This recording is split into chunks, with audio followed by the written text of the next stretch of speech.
Audio Jungle.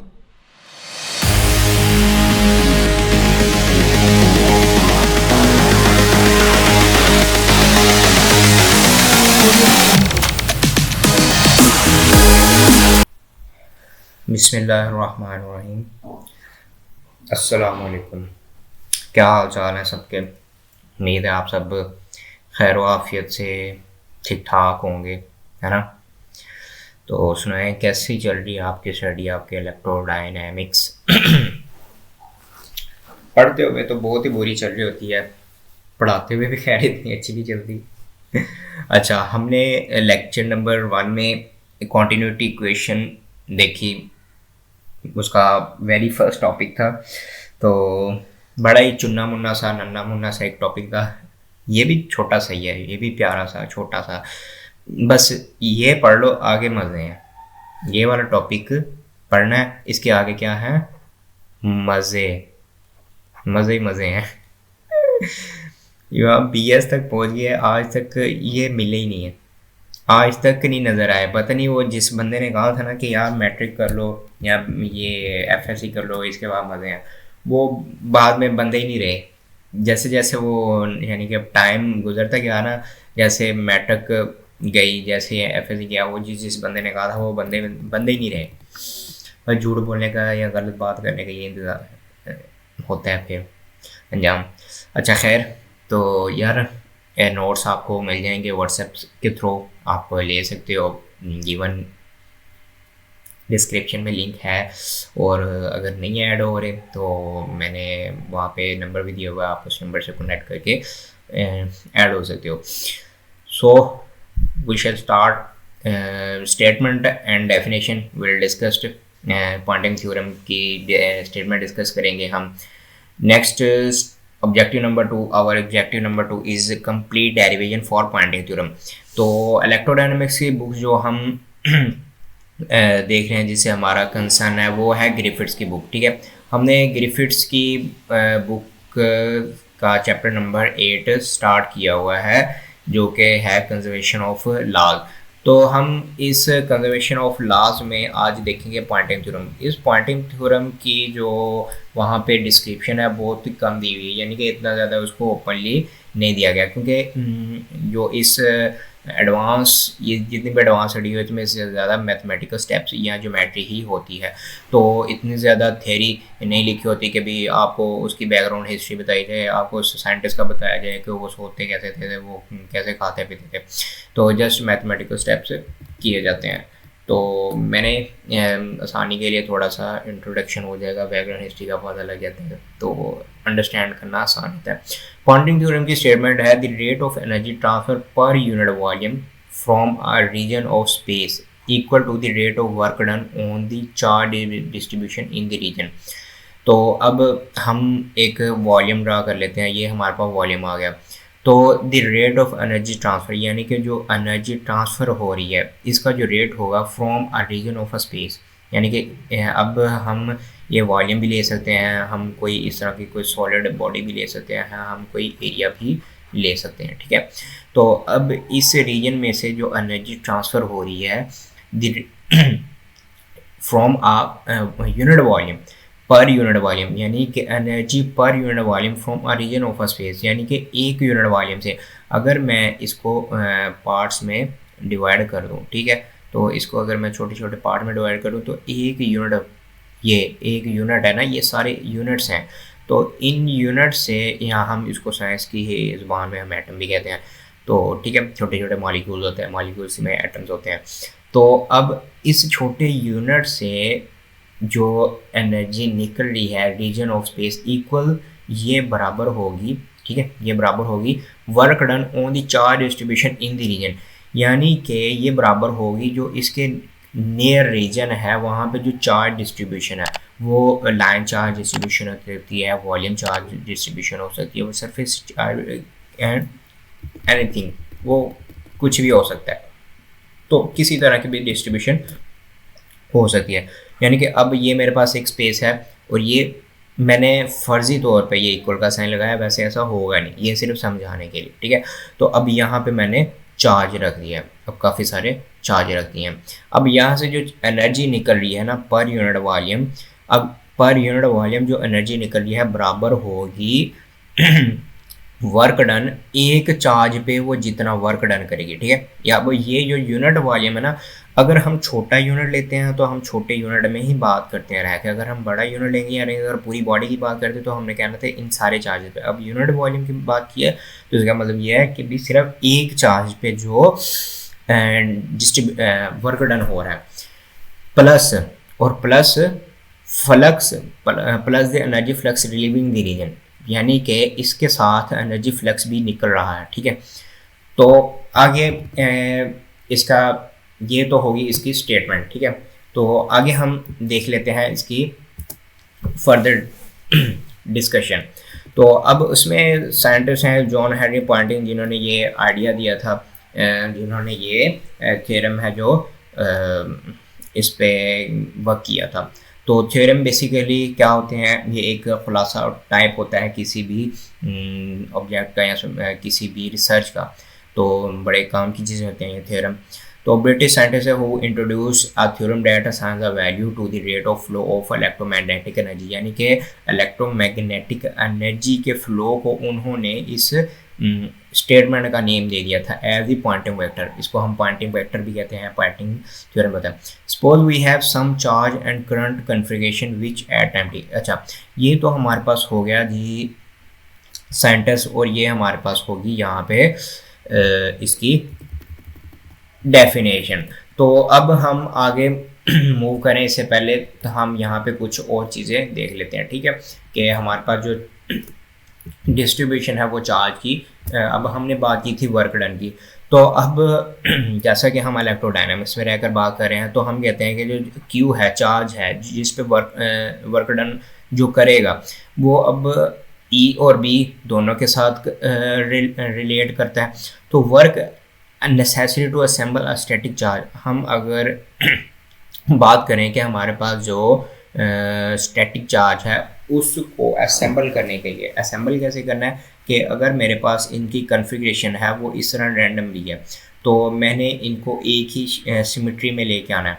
तो मैं क्या करूँगा, उनको इस तरह एक ही सिमेट्री में यहाँ इनके कुछ रोज या इनके कुछ कॉलम्स बना के इनको यहाँ पे रख दूँगा। तो अब इन रैंडम्ड यानी कि रैंडमली जो कन्फिगर्ड चार्जेस है इनको इस तरह एक ही रो एक ही कॉलम में लेके आने के लिए जो मुझे वर्क डन करना पड़ा है, तो उसके लिए कुछ मेजरमेंट्स हैं।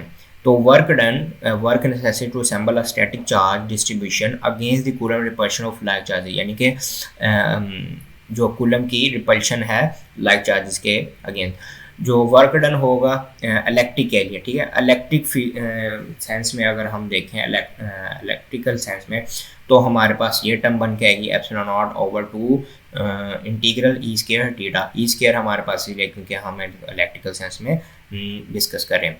तो ये मेरे पास आ गई equation number 1। E is the resulting electric field. E जो हमारे पास है ना, ये ही जिस तरफ एरो लगा हुआ है, ये ई है हमारे पास resulting electric field. Likewise the work required to get current. अब रिजल्टिंग क्या होता है, एक ही सिंपल से हम एग्जांपल ले लें, देखें। अब यहाँ पे अगर मैं एक वेक्टर ए ले लूँ और ये वेक्टर बी ले लूँ, ठीक है। अब इन दोनों को अगर मैं सम कर दूँ तो मेरे पास एक रिजल्टेंट वेक्टर आ जाता है जो कि मेरा रिजल्ट होता है, ठीक है। उसको हम रिजल्टेंट वेक्टर कहते हैं। तो इसी तरह अब हमने यहाँ पे क्या किया, हमने चार्ज की डिस्ट्रीब्यूशन, स्टैटिक चार्ज के डिस्ट्रीब्यूशन को एक ही सीक्वेंस में अलाइन किया। तो अलाइन करने के लिए जो हमारे पास अलाइन किया तो उसके बाद जो हमारे पास रिजल्टिंग फील्ड आया, ठीक है। अब चार्ज से तो हमें करंट मिलेगा ना, तो उस करंट से जो हमें फील्ड मिला ये ई इज़ वो इलेक्ट्रिक फील्ड है, ठीक है। तो आगे हम कहते हैं डब्ल्यू एम, यानी कि हमने बात कर ली डब्ल्यू ई में। तो अगर हम डब्ल्यू एम की बात करें तो डब्ल्यू एम में एम यानी कि मैग्नेटिक सेंस में 1/2 mu naught integral sine B square D top, इसको नेम दे दिया इक्वेशन 2 का। तो where B is the resulting magnetic field, तो बी मैग्नेटिक फील्ड का रिजल्ट है। तो 1 और 2 को मैंने अब जब ऐड कर दिया तो u is equal to 1/2 E epsilon naught E square plus 1 और म्यू नॉट बी स्क्वायर। तो यहाँ पे कोई इतनी ज़्यादा रॉकेट साइंस नहीं है, इन दोनों को इक्वेशंस को बस आपने इकट्ठा करना है। ये जो है ये इसे चला जाएगा, बल्कि आप इसको कॉमन ले लीजिएगा, फिर इसको ख़त्म कर दीजिएगा, तो फिर इसको ख़त्म करने से ये इंटीग्रल भी ख़त्म हो जाएगा, इंटीग्रेशन का साइन भी चला जाएगा। ठीक है, तो उसमें से 1/2, ये 2 इसमें भी है, 2 इसमें भी है, दोनों में से 2 कॉमन ले लेना, बाकी जो चीज़ें बचती हैं वो लिख देनी है, जो बस अनकॉमन है उनको हमने अंदर लिख लेना। ठीक है, तो ये हमारे पास आ गई total energy of the system. तो ये तो हमने देख लिया स्टैटिक चार्ज के लिए। अब अगर हम कोई और एक एग्जाम्पल कंसिडर कर लें, तो वो हमारे पास एग्जाम्पल है, suppose we have some charge and current configuration which at a time T produce field E and B in the next instant D T. वो तो हमने बात कर ली थी स्टैटिक के लिए। अगर हमारे पास अब जो चार्ज है वो स्टैटिक कंडीशन में नहीं है, यानी कि डायनेमिक्स में है, इलेक्ट्रोडायनेमिक्स हम बात कर रहे हैं ना, इलेक्ट्रो क्या होता है, इलेक्ट्रिक चार्ज, डायनेमिक्स यानी कि मोशन में है। तो हम क्या करेंगे, हमारे पास कन्फिग्रेशन किस तरह की होगी, हमारे पास मेजरमेंट्स और रिजल्ट किस तरह के हो सकते हैं, तो हम उसी को अब डिस्कस करेंगे। हमने एक सरफेस ले लिया है कि एक कन्फिग्रेशन ली है। ठीक है, अब ये जो आपके सामने पिक्चर पड़ी हुई है ये वॉल्यूम कन्फिग्रेशन है। ठीक है, अब इस वॉल्यूम कन्फिग्रेशन में हमने एक एग्जांपल सेट की है कि एट टाइम टी जो चार्ज है ना, टाइम टी पे वो प्रोड्यूस कर रहे हैं फील्ड ई। ठीक है, यानी कि ई इलेक्ट्रिक फील्ड प्रोड्यूस कर रहे हैं, और एंड बी ये दो फील्ड वो एट अ टाइम प्रोड्यूस कर रहा है इन द नेक्स्ट टाइम। यानी कि ये जब मैंने देखा तब टाइम था 1 सेकेंड। यहाँ जब मैंने इसको जज करना स्टार्ट किया, यहाँ जब मैंने इस पर अपने एनालिसिस स्टार्ट किया तो 1 सेकेंड था। तो जब मैंने टाइम हुआ 2 सेकेंड यानी कि 1 सेकेंड के बाद जब टाइम देखा तो क्या हुआ, इन द नेक्स्ट इंस्टेंट यानी कि फ़ौरन बाद डी टी है the charges move around a bit, यानी कि चार्ज पहले यहाँ पे पड़ा था, उसने अपने आप को लोकेट कर लिया किसी और जगह पे। ठीक है, जैसे यहाँ पे है, पहले चार्ज यहाँ पे पड़ा हुआ था, वो अपने आप को यहाँ पे ये डी एल वाली जगह पे ले आया। तो अब मैं देखूंगा कि भी उसने वर्क डन किया है, उस पर एनर्जी लगी है, उस पर फोर्स लगी है, उस पर डेफिनेटली कोई ना कोई फैक्टर्स इसमें इन्वॉल्व होंगे। तो how much work D W is done by the electromagnetic force यानी ई और बी की वजह से कितना वर्क डन हुआ है वो हमने देखना है। अगेन फोर्स एक्टिंग ऑन, अब ये एक्टिंग ऑन है। ठीक है, ये ऑन अलग है। Electromagnetic force acting on the charges in the interval dt। अब इस dt पे जो वर्क डन हो, इस dt पे जो इलेक्ट्रोमैग्नेटिक फोर्सेस वर्क करी हैं, हमने उनके इन्फ्लुएंस को देखना है। तो अब वर्क डन का हम सिंपल सी फार्मूला लेते हैं, v = fd। तो w = fd होता है। तो अगर हम यहाँ पे इसका मैं यहाँ पे इसका डेरिवेटिव ले लूँ d का, w का, dw = f.dl आ गया। तो फोर्स हमारे पास जैसा कि हमने बात की है यहाँ पे इलेक्ट्रोमैग्नेटिक फोर्स है। ठीक है, तो इलेक्ट्रोमैग्नेटिक फोर्स में हमारे पास दो फोर्सेस आएंगी, यानी कि इलेक्ट्रिक भी और मैग्नेटिक भी। तो अब ये हमारे पास फोर्स आ गई। तो अब ये फोर्स की हमारे पास वैल्यू आ गई। अब डी एल की हमारे पास वैल्यू हम डेफिनेटली वो भी कुछ होगा, D L = V D T. ठीक है, अब ये जो डी एल है ना, ये V D T I. V D T कैसे, यानी कि जो लेंथ है ना उसकी इज इक्वल टू है वॉल्यूम डी टी, यानी कि जो उसमें वॉल्यूम है वो चेंज हो रहा है विद रिस्पेक्ट टू टाइम उस चार्ज की लेंथ के लिए। तो अब मेरे पास ये दोनों इक्वेशन वैल्यूज़ आ गई, एफ के लिए भी और इसके लिए भी, एल के डी एल के लिए भी। अब इसमें कंफ्यूज नहीं होना, बस थोड़ा सा गौर करना है, ये मैथमेटिकल स्टेप्स हैं, बस ये समझ आ जाए और कुछ भी इसमें कन्फ्यूजन नहीं रहती। बुक में बहुत ही शॉर्ट सी की हुई है इसकी फॉर्मुलेशन, तो मैंने सोचा इसकी थोड़ी सी स्टेप्स को इसको ओपन करके किया जाए, ताकि जो बच्चा पढ़ रहा है उसकी भी अंडरस्टैंड हो सके, इजीली उसको समझ आ सके। अगर ये इक्वेशन आई है बुक में स्ट्रेट ऐसे लिख दिया है तो ये आई है तो कैसे आई है। ठीक है, तो अब हमने सिंपली फार्मूला लिखा, w = f.dl, उसका साथ d लगा दिया। d लगाने के बाद हमने f की और dl की वैल्यू ले ली। ठीक है, अब हमने इस f और dl की वैल्यू को हमने इस इक्वेशन में पुट कर देना है। ये इक्वेशन नंबर 0 का नाम दे दो, इसमें हमने पुट कर देना। तो हमारे पास जो आ गया dw = qe + v × b.v dt। तो जैसा कि हम जानते हैं let dot product of both term. अब क्यू ई का और क्यू वी बी का हम डॉट प्रोडक्ट लें वी डॉट डी टी के साथ, Q E dot V D T आ जाएगा, Q E dot V D T आ जाएगा और V cross B dot V D T. तो एट अ टाइम हम ये दो आपस में क्रॉस प्रोडक्ट हो रहा है और फिर इनके साथ डॉट प्रोडक्ट हो रहा है, तो एट अ टाइम इस तरह तो हो नहीं सकता। ये तो ये टर्म हो जाएगी ज़ीरो, यानी कि वैसे भी एक तो हो नहीं सकता, दूसरा साइंटिफिकली यानी कि जो प्रूव्ड है वो ये है कि भी वी क्रॉस बी का अगर आप डॉट प्रोडक्ट लें तो वो हो जाएगा इक्वल टू ज़ीरो। ठीक है, तो ये हमारे पास हो जाएगा ज़ीरो। तो हम क्या करेंगे, यहाँ पे सिंपल ये लिख देंगे D W is equal to Q E dot V D T. ठीक है, तो ये हमारे पास आ गई इक्वेशन नंबर 3। अब हम बात करें अगर चार्ज डेंसिटी की, ठीक है, तो हम चार्ज डेंसिटी की बात करें तो क्यू जो हमारे पास चार्ज को रिप्रेजेंट कर रहा है, रो है डी टी डेटा है, टी नहीं है टा है, टा यानी कि हमारे पास सरफेस है उस पर हमारे पास चार्ज की डिस्ट्रीब्यूशन है, रो डेटा। तो जैसा कि हम जानते हैं J is equal to rho V होता है, तो यहाँ से अगर मैंने रो की वैल्यू निकालनी हो तो जे को मैं दूसरी साइड पे ले जाऊँगा या इसको इधर ले आऊँगा, तो दोनों तरह से इसकी वैल्यू निकल सकती है। तो Q is equal to J over V, ठीक है, डीटा। अब इसको मैंने दे दिया इक्वेशन नंबर 4 का नाम। अब ये क्या आप कहेंगे ये कैसे आ गया, ये यही चीज़ है ये वाली। अब यानी कि ये रो है, अब रो पे मैंने जे ओवर वी पुट कर दिया और डीटा ये सेम वैसे का वैसे ही आ गया। अच्छा, अब पुटिंग वैल्यू ऑफ इक्वेशन 4, हमने इक्वेशन की वैल्यू, ये इक्वेशन 3, अब इक्वेशन 3 की जो हमने वैल्यू है यहाँ पे पुट कर देनी है। सॉरी, हमने, हाँ, ये जो जे वी है ना, जे वी क्यू की जगह, इस क्यू की जगह हमने पुट कर देनी है। हाँ ठीक है, सही है। हम यहाँ पे लिखेंगे कि हमने putting value of equation 4 in equation 3, या हम कह सकते हैं पुटिंग वैल्यू ऑफ क्यू, क्योंकि ये क्यू है ना, तो ये क्यू है, इस इक्वेशन क्यू की वैल्यू जो है हमने यहाँ पे डी डब्ल्यू में पुट करनी है, यानी कि इक्वेशन नंबर 3 में, या हम ये भी कह सकते हैं कि 4 की को पुट करना 3 में। तो अब D W is equal to J over V E dot V D, V से वी कट कैंसिल आउट हो गया, J E dot D T और डी टा। ठीक है, तो अब मैंने क्या किया, इसको थोड़ा सा समराइज कर लिया। समराइज कैसे किया, डी डब्ल्यू यहाँ पे ले आया, डी टी और डी टा यहाँ पे रहने दिया, तो मेरे पास ये टर्म आ गई। इस टर्म के बाद मेरे पास ये एक नई शेप आ गई, एक मेरे पास जनरलाइज मैथमेटिकल इक्वेशन आ गई। तो डी डब्ल्यू यानी कि वर्क डन जो है विद रिस्पेक्ट टू टाइम, यानी कि जो वर्क डन है वो चेंज हो रहा है बाय पैसेज ऑफ टाइम। तो मैंने वॉल्यूम इंटीग्रल ले लिया ई डॉट जे, ठीक है, ये डीटा आ गया आगे। तो इसको मैंने दे दिया इक्वेशन नंबर 5 का नेम।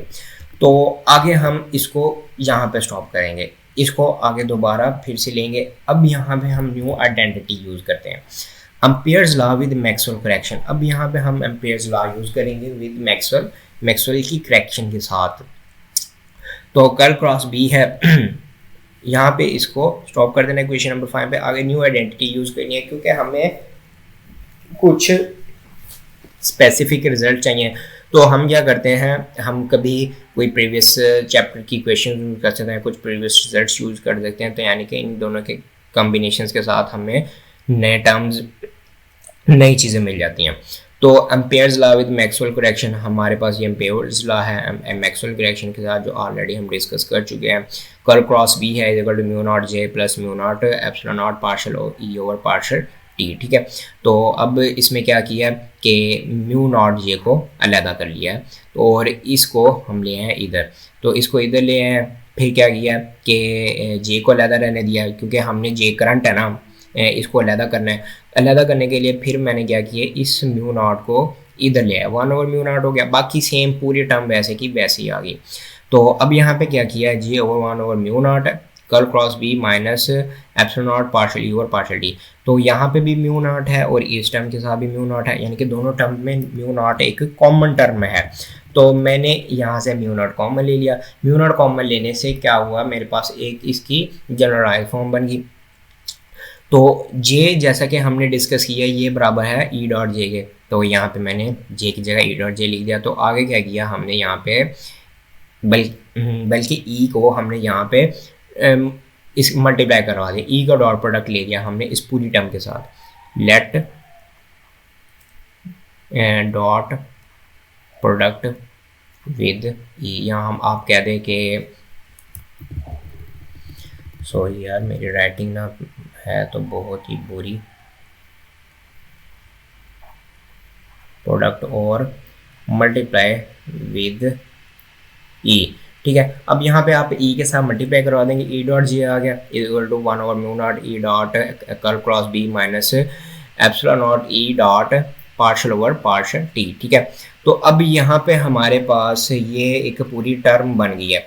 हमने क्या किया, सबसे पहले अब क्वांटिंग थ्योरम के स्टार्ट में चले जाओ, वहाँ पे हमने ये किया, पहले हमने स्टैटिक चार्ज के लिए, ठीक है, अब वहाँ पे हमने स्टैटिक चार्ज के लिए वर्क डन देखा ई और बी में, ठीक है, ई और एम में। फिर हमारे पास चार्ज स्टैटिक नहीं था, हम यानी कि अनयूनिफॉर्म अनइक्विलिब्रियम फॉर्म में है, तो हमने वहाँ पे एक वॉल्यूम इंटीग्रल ले लिया। वॉल्यूम इंटीग्रल लेने के बाद हमने क्या किया, वहाँ पे हमने उसकी कुछ फॉर्मुलेशन की, हमने फिर मैक्सवेल लॉ उसमें इंट्रोड्यूस करवा लिया, तो हमारे पास एक इक्वेशन ये 6 बनकर आ गई।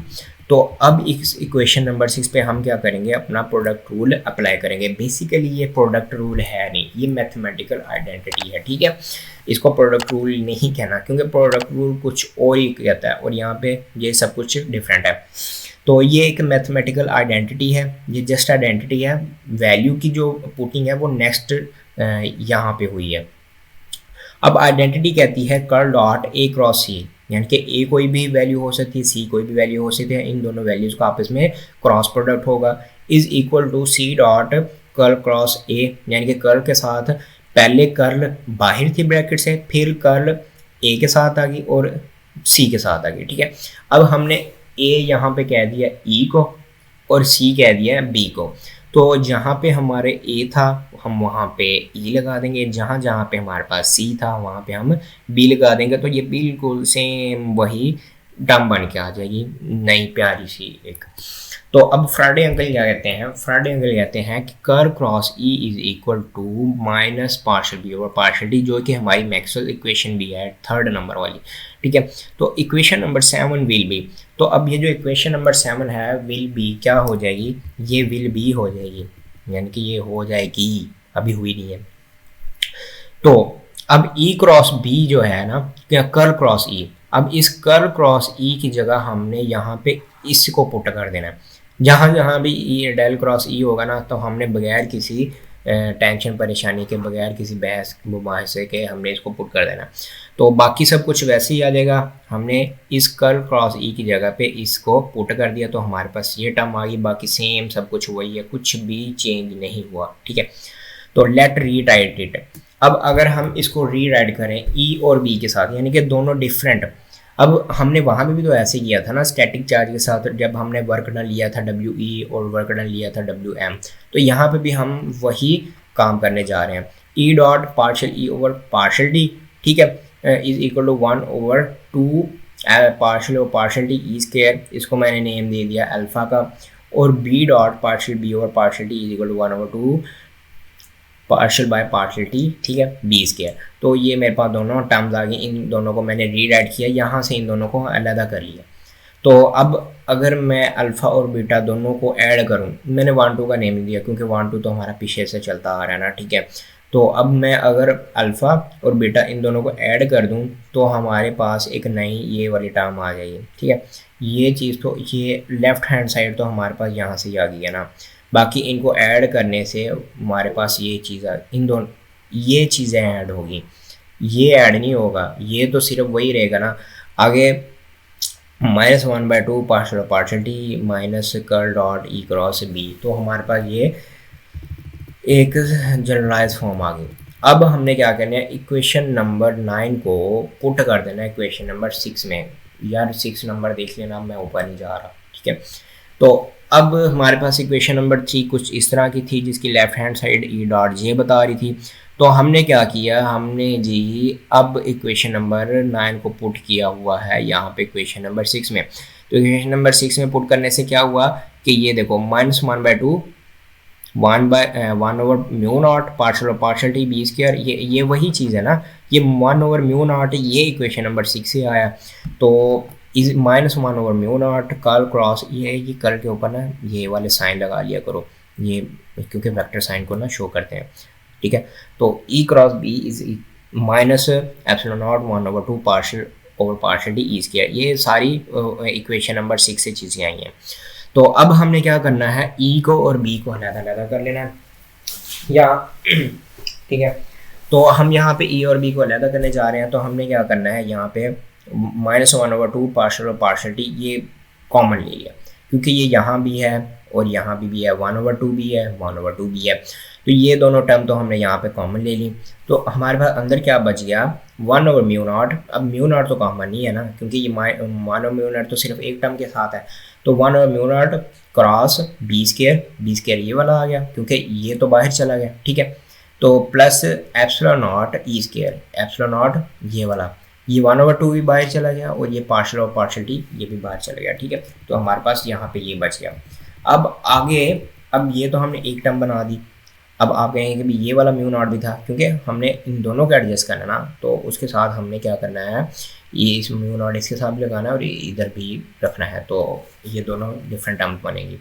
-1 और μ0 कर्ल क्रॉस ये वाली कर्ल आ गई, ई क्रॉस बी ये वाली टर्म आ गई, ये वाली टर्म, ठीक है, ये आ गई 1/μ0। बाकी में से जो कॉमन निकलता था हमने कॉमन निकाल लिया और बाकी जो बचती थी हमने उसको इकट्ठा करके रख दिया, ठीक है। तो ई डॉट जे, अब यहाँ तक आपको समझ आ गई होगी कि भी क्या हो रहा है। अब पार्शियल ओवर पार्शियल टी ये बिल्कुल डिफरेंशिएशन की एक टाइप है, ठीक है। तो हमने यहाँ पे क्या किया, पार्शियल की जगह पे डी लिया, क्योंकि अगर हम पार्शियल यूज़ करें या डी यूज़ करें तो बात तो एक ही है कि हम इसको डिफरेंशिएट करें, -1/2 d/2 dt, सॉरी। तो अब हमने यहाँ पे क्या किया, इसकी रीअरेंजिंग कर दी, इसको इधर ले आए, इसको इधर ले गए, तो इसमें कोई टेंशन लेने वाली बात नहीं है, ये बिल्कुल वही चीज़ बन के आ गई। तो इसको हमने दे दिया इक्वेशन नंबर 10 का नेम। तो अब ये हम क्या करेंगे, पुटिंग इक्वेशन 10 × 5। अब हमारी ये इक्वेशन नंबर 5 आई होगी। तो dw/dt v वॉल्यूम इंटीग्रल है ई डॉट जे, तो हम क्या करेंगे, dw/dt ई डॉट जे, हम ये इक्वेशन जो है पुट कर देंगे 10 में। अब 10 में पुट करने से हमारे पास क्या होगा, dw/dt माइनस इंटीग्रेशन का साइन लग जाएगा, बस बाकी सब कुछ वही है जो इक्वेशन 10 थी। यानी कि ये देखें, ये टर्म देख लें और ये बराबर है, इसको देख लें और इसको देख लें, ये बराबर है, ठीक है, कोई फ़र्क नहीं पड़ा, बस ये है कि इंटीग्रेशन का साइन आ गया वॉल्यूम इंटीग्रल का। तो यहाँ पे हमारे पास वॉल्यूम इंटीग्रल इसमें आ गया। तो आगे क्या हुआ, dw/dt, क्योंकि हम वर्क डन देख रहे हैं यार, हमने वर्क डन करना देखना है कि भी जो हमारे पास चार्ज है पहले टाइम t पे, जो चार्ज टाइम t पे t था और उसकी कुछ कन्फिग्रेशन थी, तो जब वो dt हुआ तो उसकी क्या कन्फिग्रेशन हो जाएगी फिर, यानी कि उसके मेजरमेंट्स जो उसके रिजल्ट्स होंगे, जो हमारे पास उसकी वैल्यूज़ आएंगी वो क्या हो सकती हैं, ठीक है। तो हमने स्टैटिक में तो देख लिया था, अब हमने देखना है डायनेमिक्स में। तो जब हम डायनेमिक्स में देखा तो हमें ये सारी फॉर्मुलेशन करनी पड़ी। तो डेफिनेटली हम वर्क डन देख रहे हैं, तो हमने सिर्फ वो ई डॉट जे करंट पे तो नहीं रहना ना, तो इस वजह से हमने यहाँ पे dw/dt ये टर्म इसमें पुट करवा दी। तो इसमें पुट करवा दी तो ये चीज़ तो बिल्कुल वही इक्वेशन 10 आ गई। तो आगे dw/dt minus d/dt 1/2 epsilon naught E square, ये dz आ गया -1/μ0। अच्छा, अब हमने क्या किया है, हमने इस वॉल्यूम इंटीग्रल को चेंज कर दिया है अपने क्लोज सरफेस इंटीग्रल में, ठीक है। हम जानते हैं कि curl dot E cross B dz हो, तो dz यानी कि ज़रूरी नहीं है, अगर यहाँ पे कुछ और भी हो, ठीक है, लेकिन ये रिज़ल्ट ये होना चाहिए। तो हम इसको वॉल्यूम इंटीग्रल को अपने क्लोज सरफेस इंटीग्रल में चेंज कर सकते हैं। तो हमने बिल्कुल यही किया, यानी कि एक हमारे पास वॉल्यूम इंटीग्रल है, एक हमारे पास क्लोज सरफेस इंटीग्रल है। तो सरफेस इंटीग्रल है, तो सरफेस इंटीग्रल होने की वजह से हमने यहाँ पे डी ए ले लिया है, ई क्रॉस बी ये ख़त्म हो गया, क्योंकि हमने यहाँ पे सरफेस इंटीग्रल ले लिया। ये वाला डी जी इधर आ गया और इसके साथ हमने डी ए लगा दिया। तो अब हम इसकी थोड़ी सी थ्योरी भी देख लेते हैं। अब where S is the surface boundary V, S जो है एस हम आगे डिस्कस करेंगे। Where S is the surface bounding V, जिस सरफेस की बाउंड्री एस है, यानी कि ये जो अगर सरफेस है ना, इसको हमने एस कहा है, तो ये इस वॉल्यूम को जो इस वॉल्यूम की बाउंड्री को जो नेम दिया है वो हमने नेम दिया है एस का। दिस इज पॉइंटिंग थ्योरम, ये है Poynting theorem. It is the work energy theorem, ये वर्क एनर्जी थ्योरम है। अब हमने जो बेसिक्स क्लासेस में वर्क एनर्जी थ्योरम पढ़ा है उसको देखा है, वो तो बड़ा ही शानदार किस्म का, बड़ा ही आला किस्म का होता था, यानी कि 2-3 लाइनों में ख़त्म हो गया।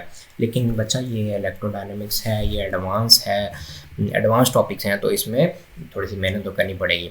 द फर्स्ट इंटीग्रल ये वाला वॉल्यूम इंटीग्रल, ठीक है। अब मैं ये बताने लगा, अब first integral on the right side, अब इस राइट साइड पे फर्स्ट इंटीग्रल, ये बल्कि राइट साइड पे ये first integral is the total energy stored in the field U डीटा, ठीक है। अब हम इसको देख लेते हैं, ठीक, बल्कि यही कुछ है। अब जो राइट साइड पे जो है ना, ये राइट साइड पे फर्स्ट टर्म ये बता रही है कि जो टोटल एनर्जी स्टोर्ड हुई है इस फील्ड के अंदर, जितनी भी एनर्जी स्टोर है ना, वो हमें ये क्लोज्ड सरफेस इंटीग्रल बताएगा, ठीक है, U d tau. The second term evidently represent the rate at which energy is transported out of V, ठीक है। अब बात थोड़ी सी आई थिंक समझ आ रही होगी, मज़ा आ रहा है ना। देखो, अब एक टर्म है ये और एक टर्म है ये, यानी कि एक वॉल्यूम है, एक सरफेस है। अब एक टर्म हमें बता रही है कि इसके बाहर जो है, ठीक है, अगर आप सिंपली देख लो कि अब आप अगर एक फ्रेंचाइज के मालिक हो, अगर आप किसी भी शॉप के मालिक हो, तो आपने एक अकाउंट्स का बंदा रखा हुआ है, ठीक है। अब वो एक अकाउंट्स बंदा रखा हुआ है, एक मैनेजमेंट है। मैनेजमेंट आपको ये बताएगा कि भी इतना आपने दिया है, इन्वेस्ट किया है, और अकाउंट्स का बंदा बताएगा कि भी इतना हमारा लग चुका है और इतना हमारा प्रॉफिट हो रहा है, ठीक है। तो हमारे पास ये जो टर्म है ना, बिल्कुल यही चीज़ें बता रही हैं कि represent eight which energy is transferred. एक टर्म हमें बता रही है कि यहाँ से जो कितनी क्वांटिटी में हमारे पास एनर्जी निकल रही है, ठीक है। और दूसरी टर्म बता रही है कि भी फील्ड में, अगले फील्ड में, ठीक है, जो एनर्जी स्टोर्ड कितनी हो रही है, अगले फील्ड में कह लो या इसी में कह लो कि यहाँ से एनर्जी आ रही है, ठीक है। क्योंकि डेफिनेटली जिस सिस्टम से एनर्जी निकल रही है वहाँ कहीं ना कहीं से तो पहले से आ रही है ना, ऐसे ही तो नहीं निकल रही ना कि भी एम ही निकल रही है, ठीक है। तो अब across its boundary surface by the electromagnetic field, ठीक है, यहाँ तक तो बात होगी। Poynting theorem says that then a Poynting theorem then that the work done on the charges by the electromagnetic force is equal to the decrease in energy remaining in the field। अब Poynting theorem कहता है कि electromagnetic forces कौन सी, यही QE cross B, ठीक है। QE cross B जो है फोर्सेस हैं, ये दोनों इलेक्ट्रिक और मैग्नेटिक फोर्सेस हैं, ये इक्वल होंगी decrease in the remaining energy, यानी कि रिमेनिंग एनर्जी जो है वो कम होती जाएगी। वो किस तरह कम होती जाएगी, यानी कि अगर यहाँ पे आप एनर्जी की कोई एक क्वांटिटी ले लो, ठीक है, कोई भी एक टर्म ले लो, अगर यहाँ पे कोई एक मेजरमेंट पड़ी थी, एनर्जी पड़ी हुई थी, ठीक है, इतने किलो जूल यहाँ पे ना एक एनर्जी पड़ी हुई थी 10 किलो जूल, ठीक है। तो पॉइंटिंग थ्योरम कहता है कि ये बराबर होगा इसमें डिक्रीज के, यहाँ पे यानी कि हमेशा कमी ही आ रही होगी, ये नहीं होगा कि 10 से 15 चला जाएगा, 17 हो जाएगा, 20 हो जाएगा, इस तरह नहीं हो सकता। हाँ, इसमें कमी आ रही होगी, कमी आ रही होगी। फिर यहाँ पे आप कहेंगे कि कमी तो आ रही है, तो फिर ये कमी किस तरह आ रही है, यानी कि अब ऐसा तो नहीं हो सकता ना भाई ये 10 हमेशा ही कभी ज़ीरो नहीं होगा, यहाँ ये 10 किस तरह कमी आ रही है। तो डेफिनेटली यहाँ पीछे से भी, ठीक है, यहाँ पीछे सिस्टम से इसको एनर्जी मिल रही है, यानी कि इसकी एनर्जी पहले 12 थी या 13 थी, तो जब इसने दूसरे सिस्टम को ट्रांसफ़र करना शुरू किया ना, तो फर्दर इसमें डिक्रीजिंग ही हो रहा है, यानी कि जितनी पीछे से आ रही है उसी रिस्पेक्ट से या उससे ज़्यादा क्वांटिटी में उस सिस्टम से निकलती जा रही है। यार मैंने तो समझाने की कोशिश की है इस चीज़ को, आई होप कि आपको समझ आ गई हो, लेकिन मुझे नहीं लग रहा कि आपको इसकी समझ आई है। तो थोड़ा सा अंडरस्टैंड करना कि अब ये हमारे पास सिस्टम है दो, ठीक है। इस सिस्टम में पीछे से एनर्जी आ रही है, ये सिस्टम है, कंसीडर कर लो। आइसोलेटेड सिस्टम नहीं है ये, क्योंकि आइसोलेटेड सिस्टम में तो एनर्जी निकलती नहीं है। तो इस सिस्टम में हमें एक टर्म बता रही है कि इसमें से एनर्जी ट्रांसफ़र हो रही है, एक टर्म हमें बता रही है कि इसके अंदर आ रही है। और पॉइंटिंग थ्योरम कहता है कि भाई इस सिस्टम में जो एनर्जी है वो इक्वल होगी डिक्रीज़ के, यानी कि ऑलवेज लेस देन होगी, ठीक है। तो less the energy date flowed out the surface. तो आगे हम देख लेते हैं the energy per unit time, the energy per unit time per unit area transport by the field. अब इस फील्ड से, ठीक है, जो एनर्जी निकली है पर यूनिट टाइम और पर यूनिट एरिया, यानी कि एक सेकंड में 1 मीटर में से कितनी एनर्जी निकली है 1 मीटर एरिया में से। तो 1 सेकंड जैसे छोटा यूनिट है, हमने 1 मीटर ले लिया, हमने किलोमीटर तो नहीं लेना था ना, छोटे यूनिट के साथ हम हमेशा छोटा यूनिट ही यूज़ करते हैं। तो energy per unit time per unit area transported by the field is called the Poynting vector, ठीक है, इसे हम पॉइंटिंग वेक्टर भी कहते हैं। तो S is equal to 1/μ0 E cross B, ये वेक्टर साइन यहाँ पे लगा लेना। Specifically, S dot dA is the energy per unit time crossing the infinitesimal surface dA। infinitesimal यानी कि बहुत ही छोटा सा एक surface. The energy flux, so S is the energy flux density. तो इसको पढ़ लो, समझ आ जाएगी। पॉइंटिंग थ्योरम मोर कम्पैक्टली, ये तो सिंपल फॉर्म होगी पॉइंटिंग थ्योरम की, यहाँ तक ख़त्म हो गया। अगर यहाँ पे बंद करना है तो ठीक है, बंद कर लो, कोई मसला नहीं है। लेकिन अगर हम कॉम्पैक्ट फॉर्म देखें, ठीक है, अब कुछ जो चीज़ें आसान होती हैं ना, जैसे Newton's law F is equal to ma है, अब वो न्यूटन्स लॉ FSC तक तो बहुत इजी लगता है, जैसे अगर हम उसको थोड़ा सा मोर एक्सप्लोर करें तो वो बड़ा मुश्किल सा हो जाता है। तो पॉइंटिंग थ्योरम मोर कम्पैक्टली इसकी एक और शेप है, dw is equal to dt minus dt over dt। ये बिल्कुल वही शेप है ना जो हमने ऊपर इक्वेशन नंबर 10 में देखी है, जो कि हमें बता रही थी कि ये इक्वेशन, ये पॉइंटिंग थ्योरम है। तो हमारे पास u dt आ गया, ठीक है। आप जब, जैसे मैंने ऊपर कहा है कि एक टर्म हमें बता रही है कि एनर्जी कितनी ट्रांसपोर्ट हो रही है और ये बता रही है हमें कितनी स्टोर हो रही है, ठीक है। तो उस वक्त वहाँ पे ऊपर स्टेटमेंट लिखा हुआ है यू डीटा और एस डी ए, तो आपको लगा होगा यहाँ पे तो लिखा ही हुआ नहीं है, तो ये देखो ये कॉम्पैक्ट फॉर्म में लिखा हुआ है, ठीक है। तो ये इसकी कॉम्पैक्ट फॉर्म आ गई। What if no work is done on the charges in V. तो ठीक है, अब यहाँ तक तो हमने बात कर ली कि भी हमारे पास स्टैटिक चार्ज थे, डायनेमिक चार्ज थे। तो अब यहाँ पे हमने एक और क्वेश्चन ले लिया कि भी अगर वर्क डन हो ही नहीं रहा चार्जेस पे, अब इस वॉल्यूम के अंदर चार्ज पड़े हुए हैं, ठीक है, उन पे वर्क डन नहीं हो रहा, तो क्या होगा। What if for example we are in region of empty space, यानी कि एक एम्प्टी स्पेस में चले जाएं where there is no charge, जहाँ पे चार्ज नहीं है। In that case D W और D T is equal to 0। तो D W is equal to D T is equal to 0 हो जाएगा। तो हमारे पास ये वाली जो चीज़ है ये, यानी कि राइट हैंड साइड 0 हो जाएगी, ठीक है। तो पार्शल यू और partial T, d tau is equal to minus S over D T, यानी कि इसको मज़ीद यहाँ पे इंटीग्रेशन साइन लगा के इसको मज़ीद सिंप्लीफाई किया है, इस टर्म को 0 कर दिया, फिर हमारे पास सिर्फ ये टर्म्स रह गई हैं, इन टर्म्स को हमने डिस्कस किया है। हैंस पार्शल यू और partial T is equal to curve dot S. तो the is the continuity equation, ये कॉन्टीन्यूटी इक्वेशन है हमारा। मैंने ऊपर बताया ना कि ये जो एस वाली टर्म है ना, ये एस वाली टर्म, यहाँ तक हमारी कॉम्पैक्ट फॉर्म भी, यानी कि ना कॉम्पैक्ट फॉर्म हमारी यहाँ तक हो गई है। आगे ये जो 2-3 ये वाले है ना स्टेप्स, ये कॉन्टीन्यूटी इक्वेशन के लिए, यानी कि कॉन्टीन्यूटी इक्वेशन की कॉम्पैक्ट फॉर्म के लिए। This is the continuity equation for energy U. Energy density plays the role of P, यानी कि charge density, and S takes the part of J current density. It express local conservation of electromagnetic energy. अब यहाँ पे जैसा कि मैंने first lecture में बताया था कि हम कुछ नए टर्म्स को इंट्रोड्यूस करवाएंगे, कुछ हम मुतबादल टर्म्स यूज़ करेंगे। जैसे कि हमने रो की बात की थी कि एनालोगस होगा एनर्जी, मोमेंटम एनर्जी के और करंट एनर्जी के, ठीक है। तो एक हमारे पास रो है और एक हमारे पास जी है, ठीक है। तो अब यहाँ पे जो कॉन्टिन्यूटी इक्वेशन है फॉर एनर्जी के लिए, यू उसको रिप्रेजेंट कर रहा है एनर्जी डेंसिटी।